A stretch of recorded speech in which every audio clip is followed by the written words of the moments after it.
कहते हैं ना कि आगाज अच्छा है तो अंजाम भी जरूर अच्छा होगा, और यही बात जीवन पर भी लागू होती है। अगर हम अपने दिन की शुरुआत अच्छी करते हैं तो हमारे पूरे दिन की दिशा उससे निर्धारित हो जाती है। हमारा मूड कैसा है ये हमारी सुबह पर निर्भर करता है। कोशिश करें कि ब्रह्म मुहूर्त में उठें।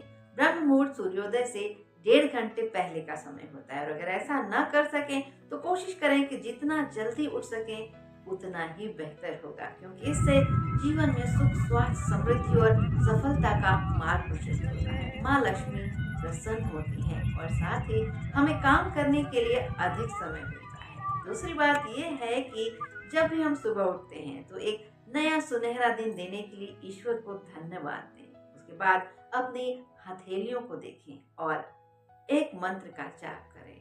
मंत्र ये है कि कराग्रे वसते लक्ष्मी, कर मध्य सरस्वती, कर मूले तु गोविंद, ते प्रभातो कर दर्शनम। इससे हमें कर्म करने की प्रेरणा मिलती है, सफलता की राह मिलती है, मन में आत्मविश्वास आता है।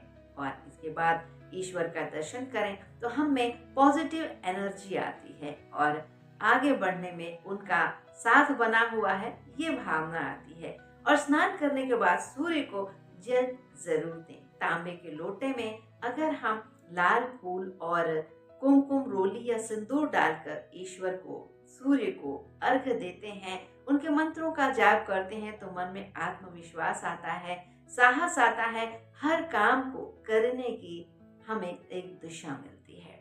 इसके बाद अपनी पहली रोटी गाय को दें, पक्षियों को दाना दें और उनके पानी का भी इंतजाम करें तो हमारे मन में खुशी आती है, सफलता की राह प्रशस्त होती है, भाग्य का साथ मिलता है।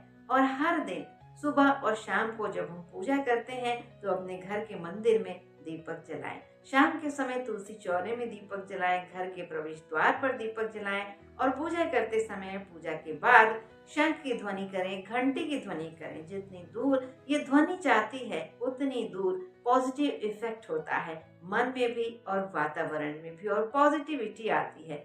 शुभ दिन जैसे सोमवार, बुधवार, बृहस्पतिवार और शुक्रवार को या किसी खास त्योहार या विशेष दिन पर अपने घर के मुख्य द्वार पर लाल सिंदूर, रोली या कुमकुम से स्वास्तिक जरूर बनाएं। इससे घर में शुभता और समृद्धि और सफलता और माँ लक्ष्मी का प्रवेश सुनिश्चित होता है। और जब रात को सोते हैं तो अपने पूरे दिन के कामों की समीक्षा करें, ईश्वर को धन्यवाद दें और अगले दिन के कामों की रूपरेखा बनाएं।